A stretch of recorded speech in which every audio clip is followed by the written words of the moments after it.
Coucou la compagnie, bienvenue sur ma chaîne Livresque. Aujourd'hui, je vous fais le prévisionnel lecture du mois de décembre. Quels sont les livres que j'aimerais lire pendant le mois de décembre?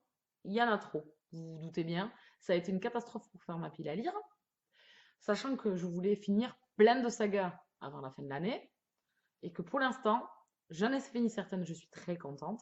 Donc je vais essayer de continuer dans la lignée pour le dernier mois de l'année, mais ça va être compliqué.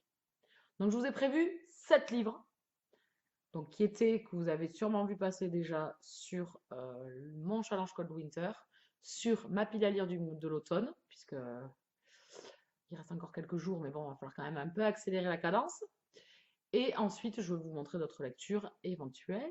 Et bientôt, de toute façon, je vous présenterai la pile à lire de l'hiver. Ça, c'est programmé dans le mois de décembre, quelque part à un moment donné. Donc, 7 livres. Et en plus de ça, j'en ai prévu 2 en option. Comment vous dire que ça va être un calvaire pour s'y tenir, puisque le mois de novembre n'a pas été non plus grandiose au niveau rendement livresque, puisque j'ai à peine lu 5 livres. Donc 5 et j'en prévois 9. Tout va bien, enfin 7, puisque les options, bon voilà, sont vraiment qu'en option.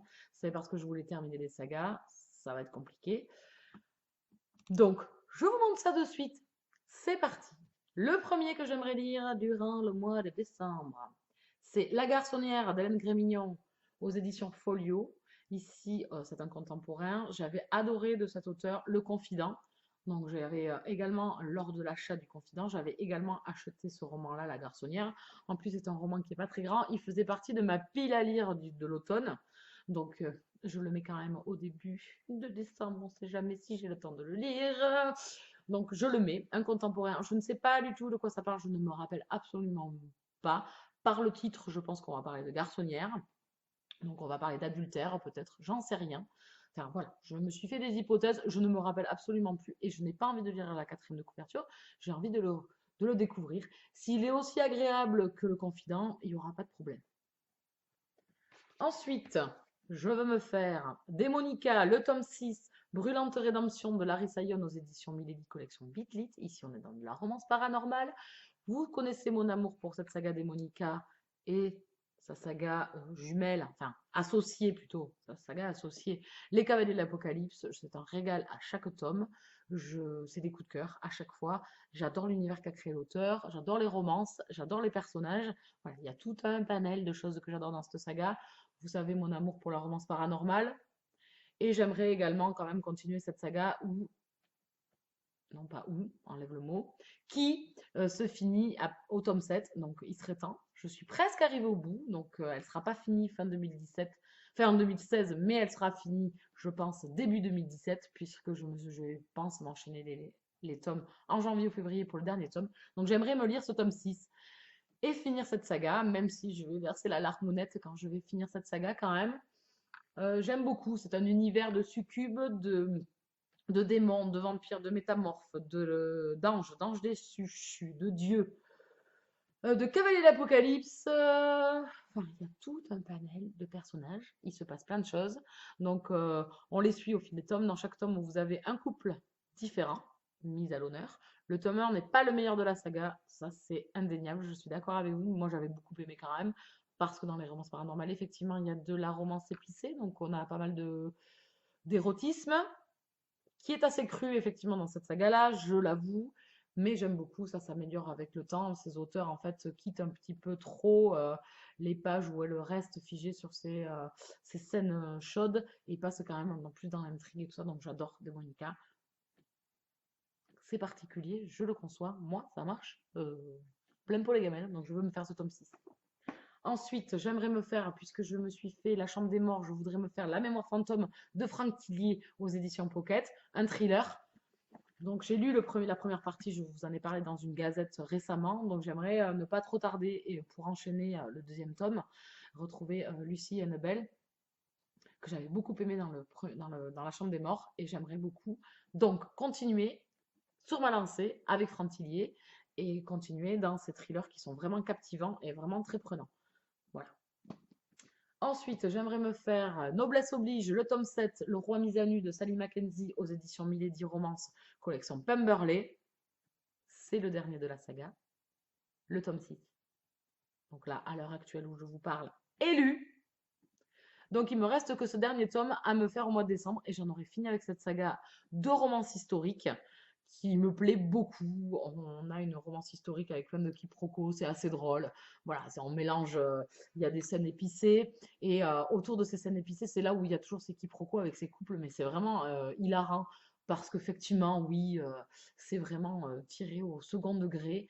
Il y a, enfin, je me doute que pas toutes les romances historiques ne sont construites comme celle-là, mais l'auteur a misé ça sur le sexe côté humour, et j'aime beaucoup parce que voilà, c'est frais, c'est rigolo. Il leur arrive toujours plein de trucs, il y a toujours une intrigue de fond. Donc j'ai hâte de finir cette saga parce que ça fait très très longtemps qu'elle traîne dans ma pile à lire, ça fait trop longtemps même, et il serait temps de terminer. Et donc je m'étais promis qu'en 2016 elle serait finie, donc en décembre je veux qu'elle soit terminée. Voilà, donc je l'aime beaucoup cette saga. Ensuite, oui, je compte me faire Le Paris des Merveilles, le tome 2, l'élixir d'oubli de Pierre Pével aux éditions Bragelonne. Ici, on est dans de la fantaisie. J'ai bien aimé le tome 1 qui était assez sympa là, au niveau des personnages de l'univers. L'intrigue, c'était pas non plus grandiose, mais j'avais bien aimé. Cette couverture est magnifique et il fait partie de mon challenge Cold Winter. Donc, je me le suis programmé au mois de décembre, puisque pour ce challenge-là, j'avais programmé 5 livres, donc j'en ai programmé 2 en décembre et 3 en janvier. Donc j'ai hâte de poursuivre avec ces personnages-là et de savoir qu'est-ce qui va leur arriver dans le tome 2. C'est un univers où on se retrouve à Paris dans l'époque du 19e, je pense, ou début du 20e. Et on se retrouve dans un univers de faerie. Donc, les Cides et les Fae, c'est des univers que j'adore. Ici, c'est assez agréable, la découverte, la description que fait l'auteur de cet univers-là. C'est assez sympa, ça change des autres urban fantasy que j'avais pu lire. Ici, on est dans de la fantasy, comme je vous disais, donc j'ai très très hâte de le lire. Ensuite, je compte lire The Team, le tome 1 compétition de Linda Escher aux éditions Harlequin, collection H, je ne sais pas trop comment on dit. Donc c'est un livre que j'ai reçu grâce à la masque Babelio, donc c'est un service presse, donc il sera obligatoire d'être lu en décembre. Il passera dans les lectures prioritaires pour pas perdre de temps. Ici on est dans de la romance contemporaine érotique. J'ai hâte de découvrir cette nouvelle saga, de savoir de quoi il en coûte. Donc c'est deux stars du sport, du hockey sur glace, je crois qu'on va parler. Voilà, de hockey sur glace. Donc déjà, le concept sur le hockey, sympa, je trouve. Et c'est une romance entre deux grands sportifs. Donc à voir ce que cela donne. J'ai pas trop lu la 4e de couverture, mais bon, c'est une romance. Donc je pense que ça fera son petit effet, hein. Il n'y a pas de raison. Et le dernier, donc sur les 7 programmés, c'est La Princesse des Glaces de Camilla Lackberg, pardon de la prononciation, chez Actes Sud, collection Actes Noirs. Ils sont dans un thriller. Une auteure que j'ai hâte de découvrir, autant que je voulais découvrir, c'est Cédric et Franck Tillier.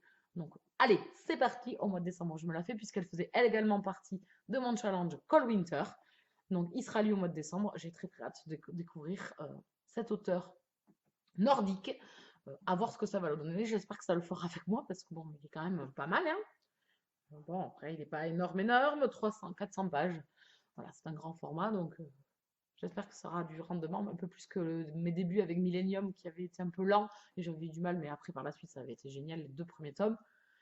J'espère que ça aura un peu plus d'entrain, donc à voir. Voici pour les 7 romans et je vais vous montrer les 2 options que j'ai faites. Donc vous les avez déjà vu passer également, je suis désolée, mais je vous les remontre. C'est Les Larmes Rouges, le tome 3, Quintessence de Georgia Caldera aux éditions J'ai lu. Ici on est dans du fantastique, on est dans un univers vampirique. J'ai adoré les 2 premiers tomes. La plume de l'auteur est très sombre, très noire, très poétique. J'aime beaucoup la plume de Georgia Caldera. C'est une auteure française, pour ceux qui ne le saurait pas. Elle écrit maintenant des romances contemporaines. Donc moi d'abord, je voudrais bien être à jour quand même sur cette saga puisque c'est le dernier tome et qu'il serait temps. Donc je l'ai mis en option. Je sais, vous allez me dire, ouais, mais vu que c'est le dernier tome, pourquoi tu ne te le mets pas dans le prévisionnel? Parce que les autres romans faisaient partie de challenge ou trucs comme ça et que j'ai envie aussi de les lire. Donc c'est toujours le même problème, c'est manque de temps, mais beaucoup de livres beaucoup d'envie. Donc il me reste ce tome-là, j'ai hâte de le découvrir. Les 2 premiers tomes étaient excellents. Donc maintenant il ne me reste plus que celui-là. Allez, on y croit. Et le dernier, c'est Chasseuse de la nuit, le tome 7, Hors de la tombe de Genian Frost aux éditions Milady Collection Beatlit. Ici, on est dans de l'urban fantasy. Cat et Bones, pour ceux qui me suivent depuis très longtemps, c'est une saga que j'adore en urban fantasy. C'était une super saga. Les 4 premiers tomes, c'est de la pépite en barre. Allez-y, foncez, franchement, c'est excellent. On est dans un univers de vampires.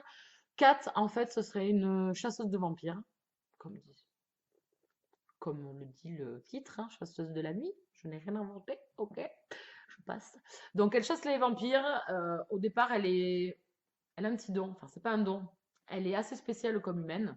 Je vous laisserai le découvrir, je ne vais pas vous en dire plus. Et elle rencontre Bones, qui est un vampire, qui a quand même pas mal d'années au compteur. Hein, il n'est plus si jeune, si jeune. Et tous ces personnages secondaires que l'on rencontre dans la saga qui sont vraiment excellents. Donc il y a des ghouls. Les ghouls, c'est comme des morts vivants, en fait, si vous voulez. Il y a des vampires, il y a plein de personnages, voilà, des êtres surnaturels dans cette saga-là. J'adore, c'est vraiment super sympa. J'ai eu une déception pour le tome 5 et le tome 6, qui sont sympas dans l'intrigue et tout ça, c'est sympa, mais on n'en apprend plus sur les personnages. Il n'y a plus d'évolution sur Cat et Bones, et qu'il y avait eu énormément d'évolution entre le tome 1 et le tome 4. Voilà, je trouve que ça tourne un peu en rond. C'est sympa de continuer quand même un petit peu l'aventure avec eux, comme on dit. Et donc, il me reste ce dernier tome de la saga Alien. Pareil, pourquoi je ne l'ai pas mis dans le prévisionnel de base? Parce qu'il y avait d'autres romans aussi, mais je le mets en option. J'ai une semaine de congé, mais bon, je m'en vais une semaine au ski en famille, avec des amis en plus. Donc, ça c'est peut-être pas là où je vais arriver à lire, ça m'étonnerait. Mais bon, on sait jamais, hein. S'il y a un rendement de fou, on sait jamais. Donc, ils y sont. Voici pour les 7 romans que je compte lire, plus les 2 options. J'espère en lire le maximum. J'espère que ça sera un peu meilleur que le mois de novembre. Vous allez me dire 5 livres, c'est pas mal. Mais en sachant que les 20 premiers jours du mois de novembre, j'avais lu 2 livres. Pas top. Là, je me suis rattrapée parce que c'était des livres courts sur la fin du mois. Donc j'espère que le mois de décembre sera vraiment meilleur au niveau temps livresque. Parce que ben, la vie réelle prend le pas sur la lecture. Et c'est vrai que c'est pas évident de trouver du temps. Je pense que c'est le problème de tous les lecteurs. Voici donc mon prévisionnel. Vous, qu'avez-vous prévu de lire? Je vous souhaite en tout cas un bon mois de décembre, plein de superbes lectures et de superbes fêtes. Passez un bon mois de décembre en famille, entre amis. Voilà, plein de bonnes choses pour vous. Je vous retrouve très très vite en vidéo de toute façon. Et je vous dis à très vite. Ciao ciao!